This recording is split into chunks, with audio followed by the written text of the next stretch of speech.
नमस्कार साथियों, आप सभी का स्वागत है आपके अपने YouTube चैनल पढ़ाई की पोथी में। साथियों, उम्मीद करती हूँ कि आप सभी स्वस्थ होंगे, मस्त होंगे, बेहतर होंगे और निरंतर अपनी तैयारी के माध्यम से सफलता का मार्ग प्रशस्त कर रहे होंगे। तो चलिए फटाफट से इससे जुड़ जाइएगा, क्योंकि अब आप संविधान का बहुत ही ज़्यादा फास्ट और क्विक रिवीजन करने वाले हैं। तो चलिए फटाफट से इसमें आगे बढ़ते हैं और कम समय में बेहतर कंटेंट के लिए पढ़ाई की पोथी को सब्सक्राइब करना बिल्कुल भी ना भूलें।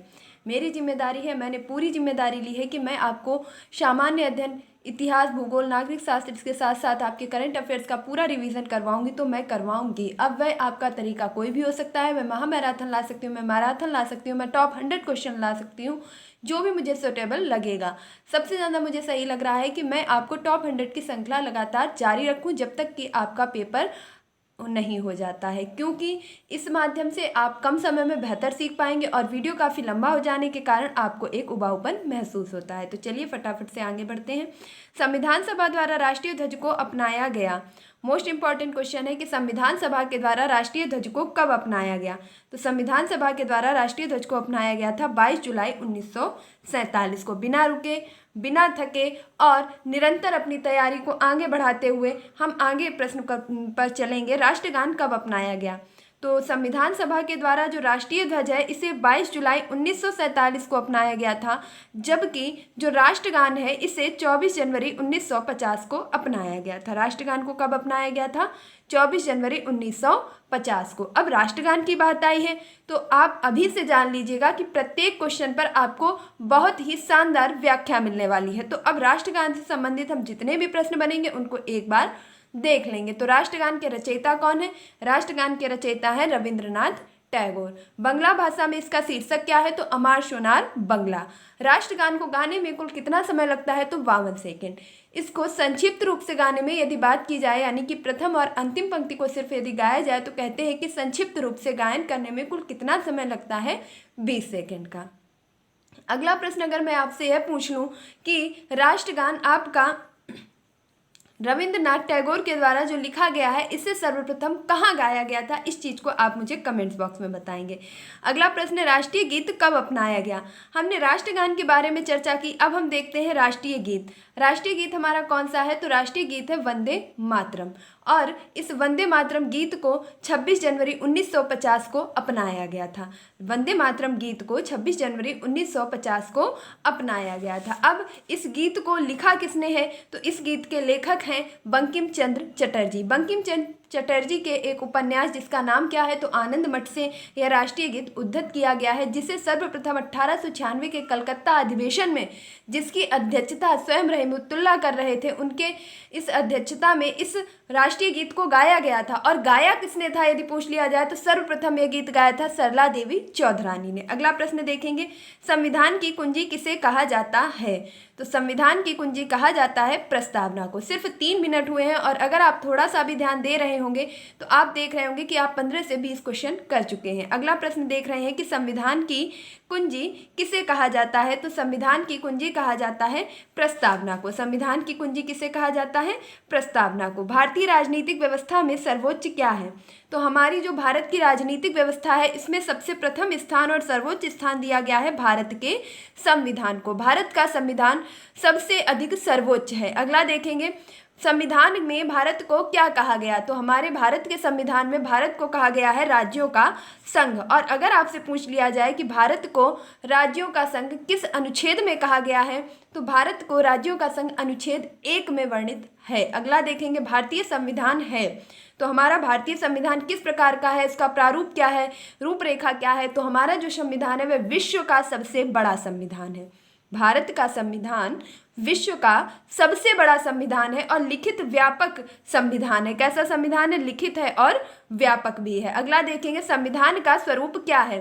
तो हमारे जो भारत का संविधान है इसका स्वरूप अंशतः कठोर और अंशतः लचीला है। मीन्स जरूरत पड़ने पर यहाँ कठोर से कठोर नियम भी पाए जा रहे हैं और जहाँ पर जैसी जरूरत पड़ रही है उस हिसाब से संविधान को लचीला भी बनाया गया है। अगला प्रश्न देखेंगे, संविधान की अवधारणा कहाँ से ली गई? तो भारत का जो संविधान है इसकी अवधारणा फ्रांस से ली गई है। यह वह क्वेश्चन है जो आपकी परीक्षा में टू द पॉइंट छपने वाले हैं। तो पीटी के सभी स्टूडेंट से मेरा आग्रह है कि आप इस वीडियो को अंत तक ज़रूर देखें। आपकी तैयारी बेहतर है, बेस्ट है, आप सबसे अच्छे हैं। बस आपको अगर ज़रूरत है तो अंतिम समय में अपनी तैयारी को और ज़्यादा धार देने की और महत्वपूर्ण प्रश्नों के रिवीजन की। अगला देखेंगे, संविधान सभा द्वारा 24 जनवरी 1950 में डॉक्टर राजेंद्र प्रसाद को भारत का प्रथम राष्ट्रपति चुना गया।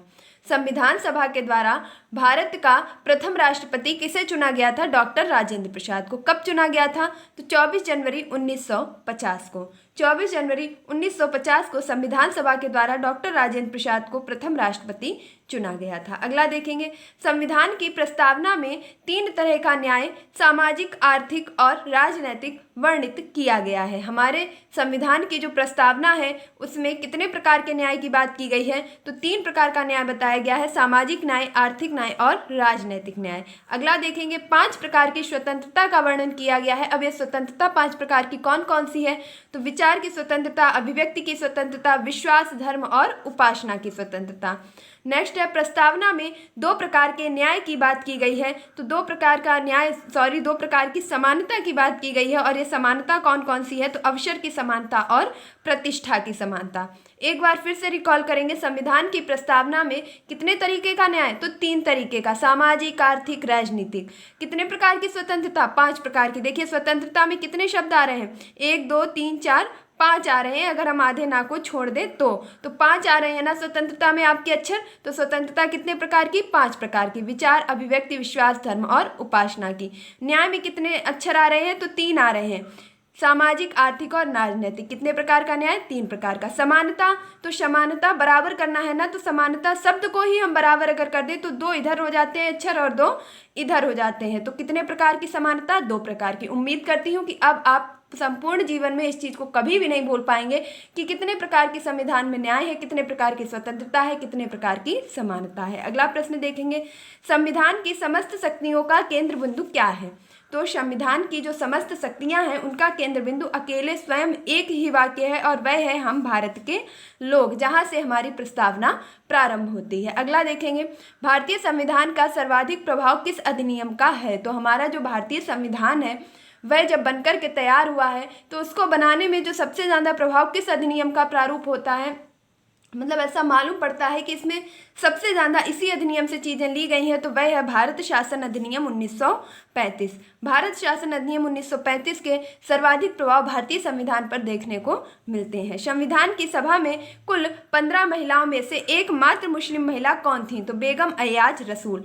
हमारी संविधान सभा का गठन किया गया था किसके आधार पर? तो कैबिनेट मिशन जो 1946 में आया था उसके आधार पर यह कहा गया कि भारत में संविधान का निर्माण किया जाए, तो जिसके लिए संविधान सभा बनाई गई और इस संविधान सभा में महिलाओं को भी जो है दायित्व दिया गया, उनकी जिम्मेदारियां भी समझी गई। तो 15 ऐसी महिलाएं थीं जो सदस्य के रूप में आगे आईं।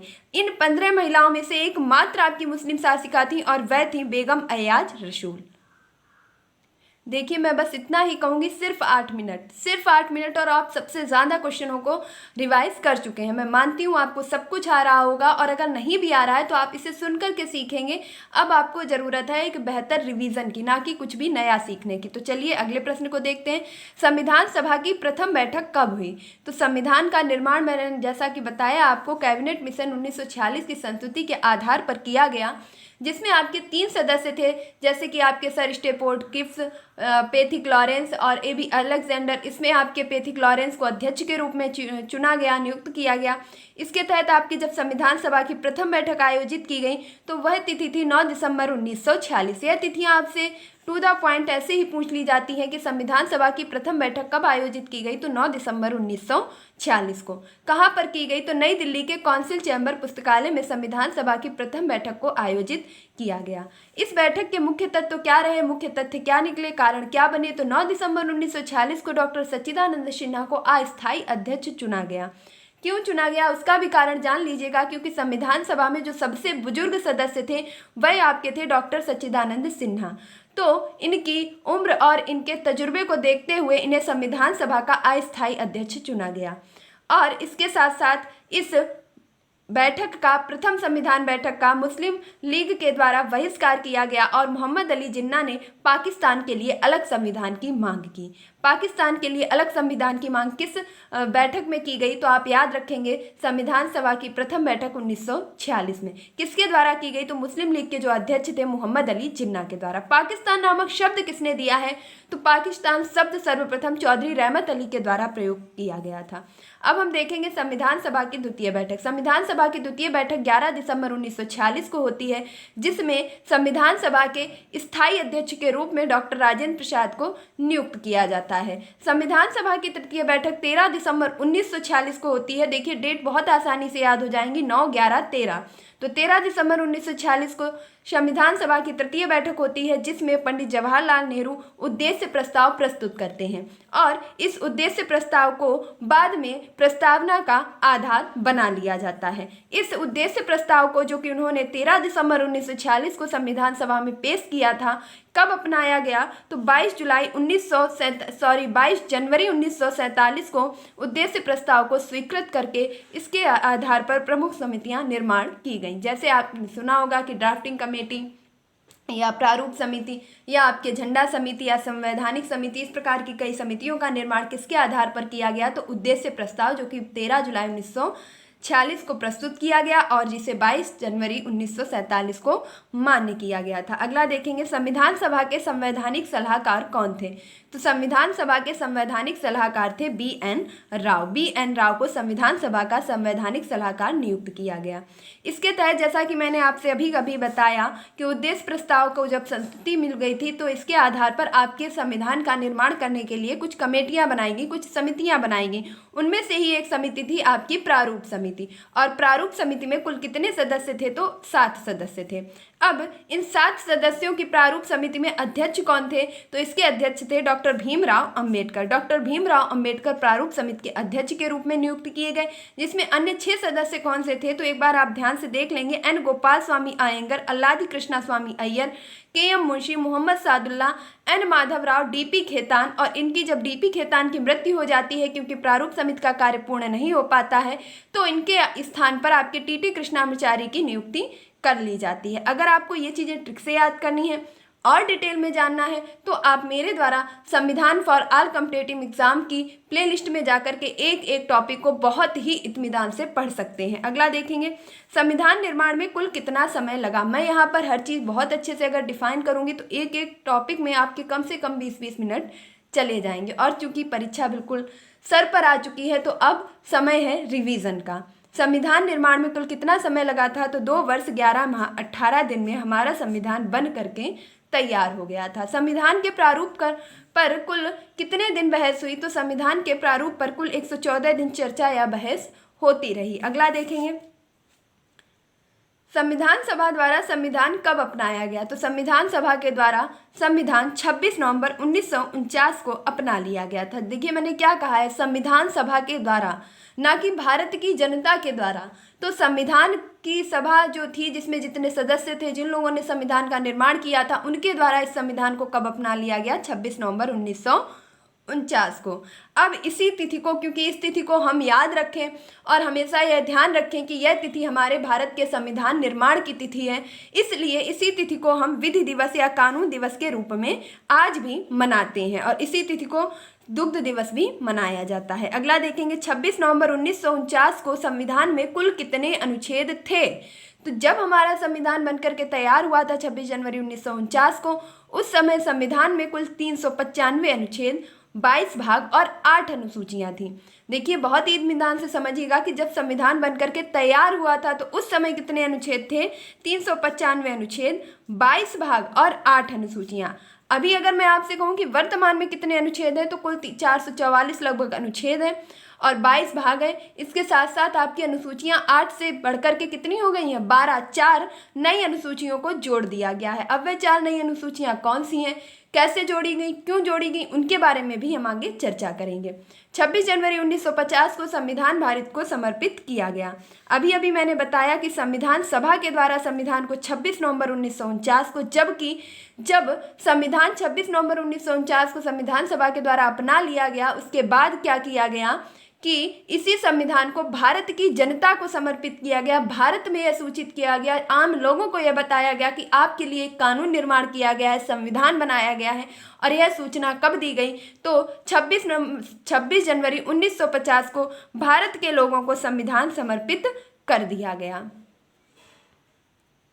अभी हम सिर्फ 2 मिनट में यह जान लेंगे कि भारत के जो संविधान में जितनी भी चीज़ें वर्णित हैं वे किसी न किसी देश से ली गई हैं। क्यों ली गई हैं, किस लिए ली गई हैं, इसे भी जान लीजिएगा। क्योंकि जो हमारा भारत का संविधान है ये किसी एक व्यक्ति ने नहीं बनाया है, बल्कि कई व्यक्तियों के मत, विचार इत्यादि चीज़ों को संग्रहित करके, अन्य देशों की चीज़ों को देख कर, समझ कर, कुछ चीज़ें किसी और देश से, कुछ चीज़ें किसी और देश से ले करके अपने भारत के संविधान को विश्व का सबसे खूबसूरत और सबसे उत्कृष्ट संविधान बना करके तैयार किया गया। तो संविधान के विदेशी स्रोत में अगर हम पढ़ें तो जो आज मौलिक अधिकारों का हम प्रयोग कर रहे हैं, यह मौलिक अधिकार किस देश से लिए गए हैं? तो अमेरिका के द्वारा। मौलिक अधिकार, न्यायिक पुनरावलोकन, राष्ट्रपति का निर्वाचन और महाभियोग, इसके साथ साथ वित्तीय आपात जिसका वर्णन 360 अनुच्छेद में है, यह सब कहाँ से लिए गए हैं? तो अमेरिका के संविधान से। मैं पहले ही कह चुकी हूँ, 1 सेकंड में नहीं रुकूंगी, बहुत ही फास्ट तरीके से वीडियो चलने वाली है। अगर आपको स्पीड ज़्यादा लग रही है तो आप अपने अनुसार से कम करके देख सकते हैं, वरना मैं बिल्कुल भी नहीं रुक सकती हूँ क्योंकि समय जो है बहुत ही कम बचा हुआ है। ब्रिटेन से क्या क्या लिया गया है? तो ब्रिटेन से ली गई है संसदात्मक शासन प्रणाली, एकल नागरिकता और विधि के समक्ष समानता। ये चीज़ें कहाँ से ली गई हैं? ब्रिटेन के संविधान से। ऑस्ट्रेलिया से क्या लिया गया है? तो ऑस्ट्रेलिया से आपके समवर्ती सूची ली गई है, इसके साथ साथ प्रस्तावना की भाषा ली गई है। जो प्रस्तावना में जिस भाषा का प्रयोग किया गया है वह भाषा आपके किस देश के संविधान से ली गई है? ऑस्ट्रेलिया से।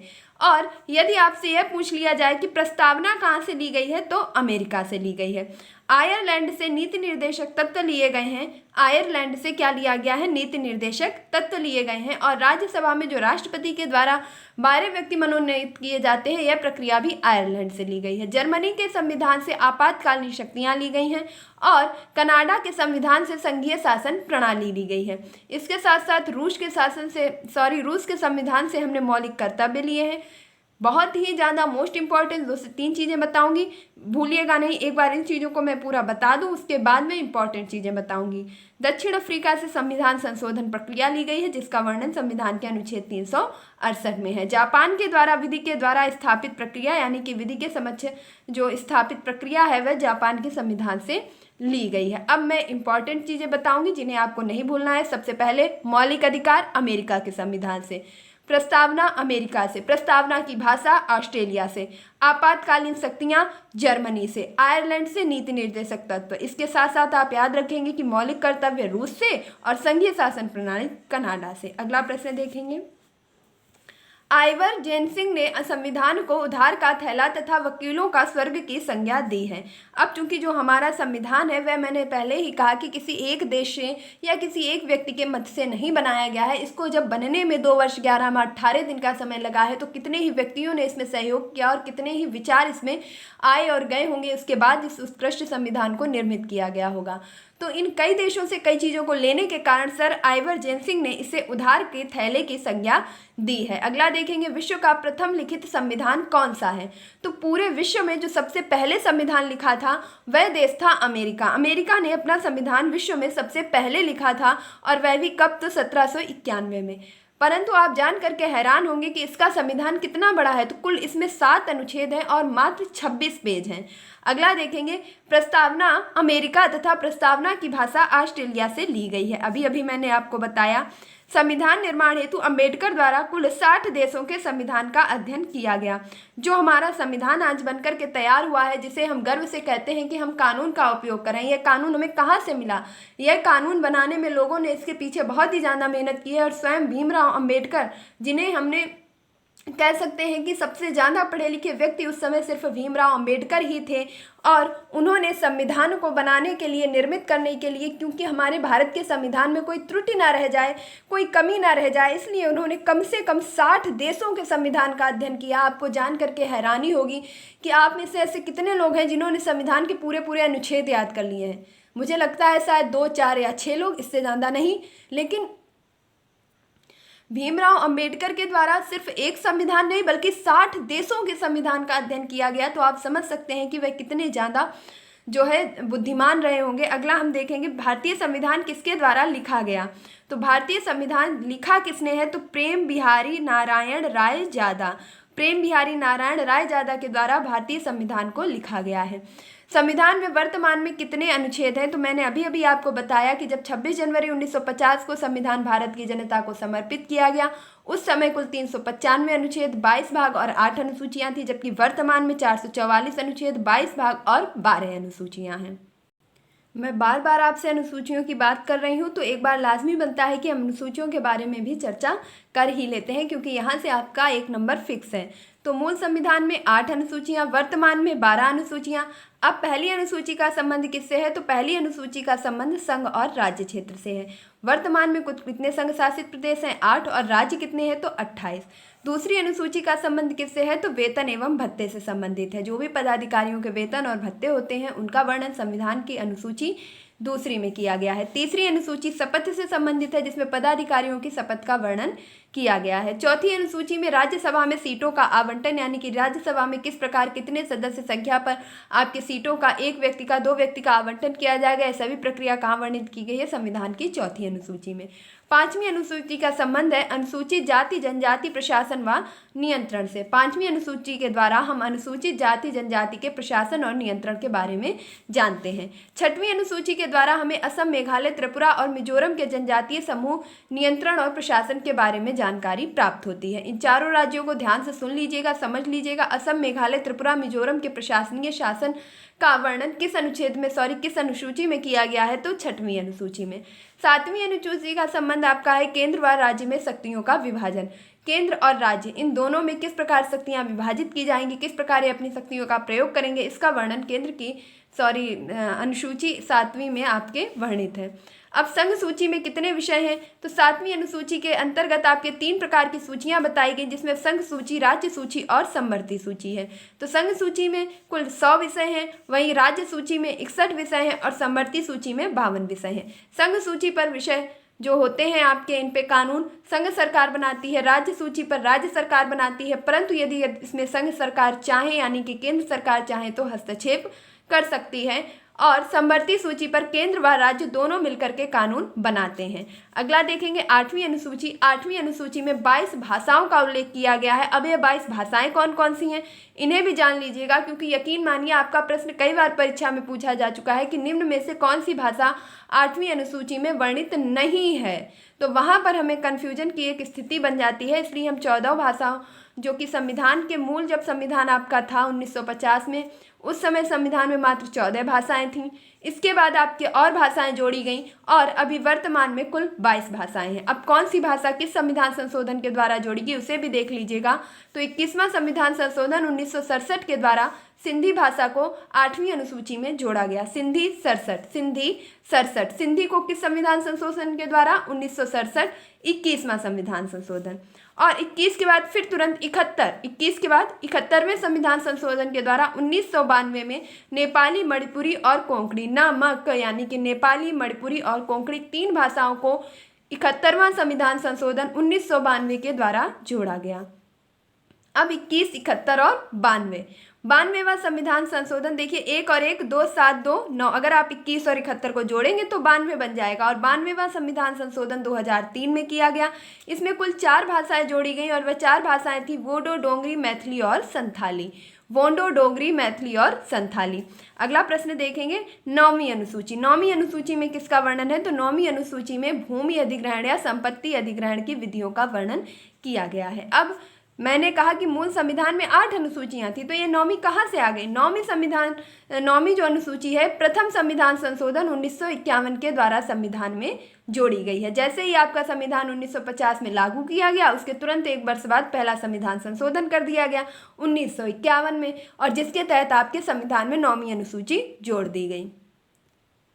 10वीं अनुसूची कब जोड़ी गई? तो 10वीं अनुसूची का संबंध दल बदल कानून से है और यह 52वां संविधान संशोधन 1985 के द्वारा संविधान में जोड़ी गई है। 11वीं अनुसूची का संबंध ग्राम पंचायतों से है और ग्राम पंचायतों को कार्य करने के लिए कुल 29 विषय प्रदान किए गए हैं। यह अनुसूची 73वां संविधान संशोधन 1993 के द्वारा जोड़ी गई और यह पंचायती राज अधिनियम था किस वर्ष का? तो यह 1992 का अधिनियम था, जिसे 24 अप्रैल 1993 को लागू किया गया और इसके तहत ही आपके पंचायती राज दिवस को हम 24 अप्रैल को आज भी मनाते हैं।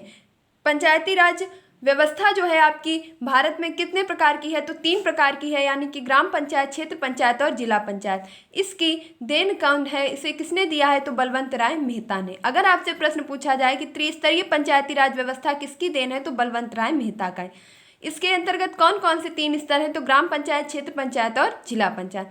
द्विस्तरीय शासन व्यवस्था किसने दी है? तो अशोक मेहता ने। 11वीं अनुसूची 29 विषय प्रदान किए गए हैं, ग्राम पंचायत से संबंधित है। 73वां संविधान संशोधन है। 24 अप्रैल को पंचायती राज दिवस मनाते हैं।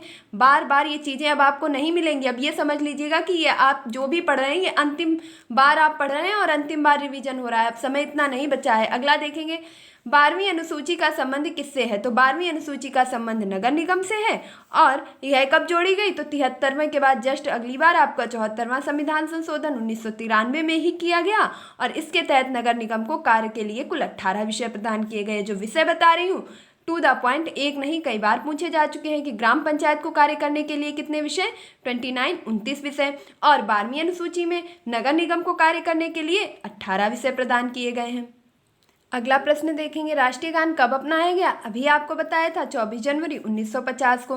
राष्ट्रपति शपथ किस अनुच्छेद के तहत लेता है? क्योंकि आपकी वर्तमान में राष्ट्रपति कौन है? तो द्रौपदी मुर्मू। और किस पार्टी से हैं? तो एनडीए से हैं। और यह किससे संबंधित है? तो जनजातीय जो आपके आदिवासी समूह आता है उससे संबंधित है। और आप याद रखेंगे कि द्रौपदी मुर्मू जो कि राष्ट्रपति हैं, तो भारत के राष्ट्रपति पद का वर्णन संविधान के किस अनुच्छेद में है? अनुच्छेद 52 में। मोस्ट इंपॉर्टेंट चीजें चल रही हैं क्योंकि आपके राष्ट्रपति नवीनतम चयनित हुई हैं, इसलिए इनसे प्रश्न निकल सकते हैं। 52 में राष्ट्रपति का पद होगा। अनुच्छेद 53 के अंतर्गत राष्ट्रपति कार्यपालिका का प्रधान होगा। 54 में निर्वाचन प्रणाली का वर्णन है और 55 में निर्वाचन की जो एकल संक्रमणीय मत पद्धति के द्वारा निर्वाचन होगा, इस चीज का वर्णन अनुच्छेद 55 में किया गया है। 56 में कार्यकाल और 57 में राष्ट्रपति का पुनः निर्वाचन। मीन्स कोई एक व्यक्ति जितनी बार चाहे राष्ट्रपति के पद पर आसीन हो सकता है, इस बात का वर्णन अनुच्छेद 57 में किया गया है। अनुच्छेद 58 में राष्ट्रपति की संबंधित योग्यताएं और अनुच्छेद 59 में उसके वेतन भत्ते का वर्णन किया गया है। अनुच्छेद 60 में राष्ट्रपति की शपथ का वर्णन किया गया है। वहीं 61 में इस पर किस प्रकार महाभियोग लगाया जा सकता है, इसका वर्णन किया गया है। क्षमादान जो राष्ट्रपति के द्वारा किसी भी व्यक्ति को जो क्षेत्र से संबंधित हो, आपके कला, साहित्य, विज्ञान इत्यादि से, उन्हें किसी भी प्रकार अगर आपके फांसी की सजा हुई है या इत्यादि सजाएं हुई हैं, तो उन्हें राष्ट्रपति के द्वारा कम किया जा सकता है या सजा का रूप परिवर्तित किया जा सकता है। ऐसा किस अनुच्छेद में वर्णित है? तो अनुच्छेद 72 में। 108 अनुच्छेद के अंतर्गत राष्ट्रपति संयुक्त अधिवेशन बुला सकता है। अगर आपके दोनों सदनों के बीच में किसी भी मत को लेकर के गतिरोध उत्पन्न होता है तो राष्ट्रपति के द्वारा संयुक्त अधिवेशन अनुच्छेद 108 के तहत बुलाया जाता है। और इसकी अध्यक्षता कौन करता है? तो स्वयं लोकसभा के अध्यक्ष इस अधिवेशन की अध्यक्षता करते हैं। अनुच्छेद 123 के तहत राष्ट्रपति आपात लगाया जाता है। राष्ट्रपति के निर्वाचन प्रणाली में कौन कौन भाग लेते हैं? तो राष्ट्रपति की निर्वाचन जो प्रणाली है, इसमें लोकसभा और राज्यसभा के निर्वाचित सदस्य और विधानसभा के निर्वाचित सदस्य, इसके साथ साथ दिल्ली और पुदुचेरी विधानसभा के सदस्य भी भाग लेते हैं। राष्ट्रपति के साथ हम याद रखेंगे उपराष्ट्रपति पद का वर्णन किस अनुच्छेद में है? तो वर्तमान में उपराष्ट्रपति कौन है? जगदीप धनखड़। ये कौन से क्रम के हैं? तो 14वें क्रम के हैं। इसके साथ साथ आप याद रखेंगे कि किस संविधान संशोधन द्वारा समाजवाद, पंथ निरपेक्ष और अखंडता शब्द जोड़ा गया? तो उपराष्ट्रपति पद का वर्णन अनुच्छेद 63 में, राष्ट्रपति पद का वर्णन अनुच्छेद 52 में और इसके साथ साथ आपके संविधान में जो समाजवाद, पंथ निरपेक्ष और अखंडता शब्द जोड़े गए हैं, यह 42वां संविधान संशोधन 1976 के द्वारा जोड़े गए हैं। अनुच्छेद 112 का संबंध किससे है? तो वार्षिक वित्तीय विवरण से है, क्योंकि आप याद रखेंगे कि बजट शब्द का उल्लेख संविधान संविधान के किसी भी अनुच्छेद में नहीं किया गया है। बजट शब्द का उल्लेख संविधान के किसी भी अनुच्छेद में नहीं किया गया है। मैंने 2 बार बोला है। प्रश्न आपसे पूछा जाएगा कि बजट का उल्लेख संविधान के किस अनुच्छेद में है, 201 में, 203 में, 324 में, 401 में, और इनमें से कोई में नहीं, तो किसी में भी नहीं किया गया है। और इसके साथ कहा क्या गया है, तो संविधान में बजट के स्थान पर कहा गया है वार्षिक वित्तीय विवरण। और किस अनुच्छेद में, तो अनुच्छेद 112 में। अनुच्छेद 110 का संबंध किससे है, तो धन विधेयक से। पंचायती राज दिवस 24 अप्रैल को मनाते हैं। कौन सी अनुसूची में है, 11वीं अनुसूची में। कितने विषय प्रदान किए गए, 29 विषय प्रदान किए गए। कैबिनेट मिशन भारत कब आया, मैंने आपको बताया था कि मार्च 1946 में संविधान सभा का निर्माण करने के लिए कैबिनेट मिशन आपके संस्तुति आपके की गई। यह कब आया था, तो याद रखेंगे 24 मार्च 1946 को कैबिनेट मिशन भारत आया था। और इसके अध्यक्ष कौन थे, तो पैथिक लॉरेंस। इसके साथ 2 और इसमें सदस्य थे, तो एपी अलेक्जेंडर और स्टेफोर्ड क्रिप्स। राष्ट्रीय ध्वज के निर्माणकर्ता कौन है, राष्ट्रीय ध्वज के निर्माणकर्ता है पिंगले वेंकैया। राष्ट्रपति, उपराष्ट्रपति और राज्यपाल की न्यूनतम आयु कितनी है, तो राष्ट्रपति पद पर अगर आपको आसीन होना है या उपराष्ट्रपति के पद पर या राज्यपाल के पद पर, तो इसके लिए आपकी न्यूनतम आयु होनी चाहिए 35 वर्ष। अगला देखेंगे, राज्यसभा का सदस्य बनने के लिए न्यूनतम आयु कितनी होनी चाहिए, 30 वर्ष। और लोकसभा का सदस्य बनने के लिए न्यूनतम आयु होनी चाहिए 25 वर्ष। यहीं अगर अब मैं आपसे कह दूं कि प्रधानमंत्री बनने की न्यूनतम आयु कितनी है, तो याद रखेंगे कि प्रधानमंत्री के ना तो किसी पद का वर्णन संविधान में किया गया है और ना ही प्रधानमंत्री की न्यूनतम आयु का वर्णन भी संविधान में किया गया है, बल्कि लोकसभा से भी कोई व्यक्ति यदि बहुमत दल का नेता है तो वह आपका प्रधानमंत्री चुना जा सकता है। तो इसलिए अगर आप न्यूनतम एज की बात करेंगे तो प्रधानमंत्री बनने के लिए न्यूनतम आयु होती है 25 वर्ष। और प्रधानमंत्री पद का वर्णन ना होकर के संविधान में वर्णित किया गया है कि राष्ट्रपति की सहायता के लिए एक मंत्रिपरिषद गठित की जाएगी जिसका मुखिया प्रधानमंत्री होगा। और इसकी जो यह मैं बात बोल रही हूँ इसका वर्णन किसमें किया गया है, तो अनुच्छेद 73 में इस चीज़ का वर्णन किया गया है। तो इस प्रकार आप चीज़ों को याद रख सकेंगे। और आज का लास्ट प्रश्न हम देखेंगे कि मतदान की आयु कितनी है। तो वर्तमान में जो मतदान की आयु है, हम सभी लोग जानते हैं कि 18 वर्ष के लोग मतदान कर सकते हैं, परंतु यह आयु सीमा आपकी पहले इससे अधिक थी। कितनी थी, तो 21 वर्ष थी। और 21 से 18 कब की गई, तो 61वां संविधान संशोधन 1969 के द्वारा जो मतदान की आयु है वह 21 से घटा करके 18 वर्ष कर दी गई है। तो ये थे आज के मोस्ट इंपॉर्टेंट टॉप 100 क्वेश्चन, जिसमें मैं यकीन से कह सकती हूँ कि टॉप 100 नहीं बल्कि आप टॉप 150 क्वेश्चंस के अराउंड कर चुके हैं। तो अगर आपको यह वीडियो अच्छा लगा है, आपकी परीक्षा की दृष्टि से हेल्पफुल लगा है, अगर आपको लगा है कि हाँ अंतिम समय में आपके लिए सबसे बेस्ट रिवीजन करवाया जा रहा है, और मैं पूरे विश्वास के साथ कह सकती हूँ कि अन्य किसी भी प्लेटफॉर्म पर इस प्रकार आपके साथ 1 लाइनर क्विज के माध्यम से कह सकते हैं कि आपको बस प्रश्न सुनना है, अपने दिमाग में आंसर सेट करना है, प्रश्न सुनना है, आंसर सेट करना है। लेकिन ये चीज़ उन्हीं के लिए चल पा रही होगी जो मेरे साथ पहले से जुड़े हुए हैं, क्योंकि मैंने उनको एक एक चीज़ डिटेलिंग में प्रोवाइड की है जो अब मैं रिवाइज करवा रही हूँ। तो अगर आप नए जुड़े हैं तो प्लीज़ आप भी चैनल को सब्सक्राइब कर लीजिएगा, बेल आइकन को प्रेस कर लीजिएगा, ताकि आगे आने वाले सभी वीडियो के नोटिफिकेशन आपको जल्द ही मिल सकें और आपकी भी तैयारी इसी प्रकार क्विक और फास्ट हो सके, ताकि आप भी आगे आने वाली परीक्षाओं में मेरे साथ इसी प्रकार एक बेहतर रिवीजन कर सकें। उम्मीद करती हूँ कि आपको यह वीडियो ज़रूर पसंद आया होगा, आपने अभी तक चैनल को सब्सक्राइब भी कर लिया होगा, और अगर आपको मेरी मेहनत थोड़ी सी भी अच्छी लगी है तो प्लीज़ एक लाइक तो बनता है। आपका एक लाइक मेरा काफ़ी हौसला बढ़ाता है, मुझे नेक्स्ट वीडियो लाने के लिए इंस्पायर करता है। मुझे पूरी उम्मीद है कि आपने अभी तक वीडियो को लाइक और चैनल को सब्सक्राइब भी कर लिया होगा, और इस वीडियो को ज़्यादा से ज़्यादा अपने दोस्तों के साथ शेयर करें। मिलती हूँ नेक्स्ट वीडियो में, तब तक के लिए खुश रहिए, मस्त रहिए, पढ़ाई में निरंतरता बनाए रखिए, अपने माता पिता गुरुजनों का सम्मान कीजिए। धन्यवाद।